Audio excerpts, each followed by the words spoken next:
Hello, I'm Grin, welcome once again to a build request trying to build the vehicle that Zero Mega requested. I've somewhat dealt with this request once before, back in March, when I didn't read what he was asking for close enough and built from Battlestar Galactica a Colonial Viper rather than a Cylon fighter. And so take two, in this video, I'm going to try to build a Cylon Raider from the Battlestar Galactica reboot series. Why the reboot series, you ask? Well, quite simply, because I think the Cylon Raider in the original Battlestar Galactica kind of looks a little bit boring.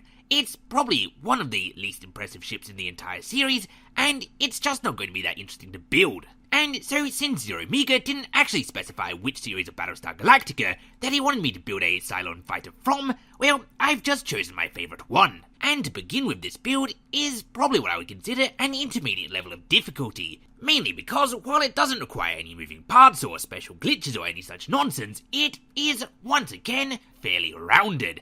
And I've said it once, I'll say it 1,000 times, rounded vehicles are very deceptively difficult to build when you're building with blocks. And so, while I had zero difficulty with functionality, the vehicle is actually mercifully wide and mercifully flat, the main bulk of this build went into tweaking the shape. After about, I would say, roughly 12 minutes and 32 seconds of fiddling around with the vehicle, I managed to get its skeletal shape down to pat, and while it was looking pretty darn okay, in fact I think at this point you could have probably got away with passing it off as a Cylon Raider, not a good one, but one nonetheless, the main problem with it was looking rather two-dimensional. Now, don't get me wrong, there's nothing intrinsically bad about looking two-dimensional. Some of the best shows out there are in fact 2D, though Battlestar Galactica is not in fact one of them. It is a 3D to 4D show starring a live-action cast, and the vehicle I'm trying to represent is a physical model that exists in the third dimension, and so to represent it accurately, I'm going to do my best to make it look as such. And the main way I did this is by making the cockpit more rounded. Actually, is it a cockpit at all? I don't really remember if there's a Cylon inside it.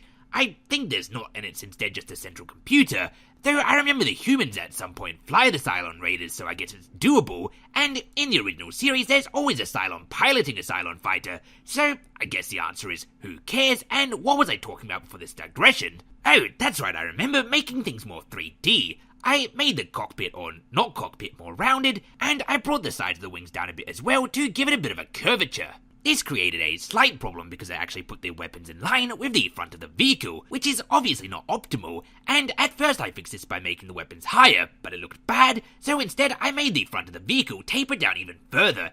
And with the vehicle almost completely finished, I added wheels to make taking off a bit easier, then realised it was looking a bit chibi, and so extended the entire thing a little bit. The actual Cylon fighter itself is kind of ovular rather than entirely circular, and by the time this was done, it was all looking pretty darn good.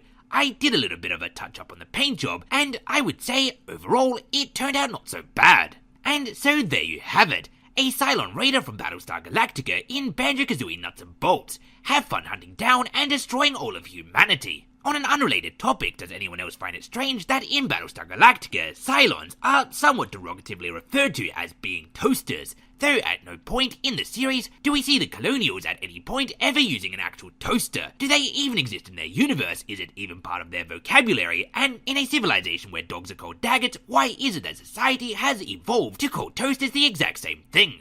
And so, with all of that said and done, as always, thanks for watching, and until next time, I have been and still am Grim Grindle. If you would like to join me on social media, a link to my Twitter is in the description below, and if you would like to join the Channel Grim and Grin Discord, the Echo Chamber, a link to that is also available. And of course, if you would like to build this vehicle in your own save, what's playing now is the layer by layer, so you can copy it over.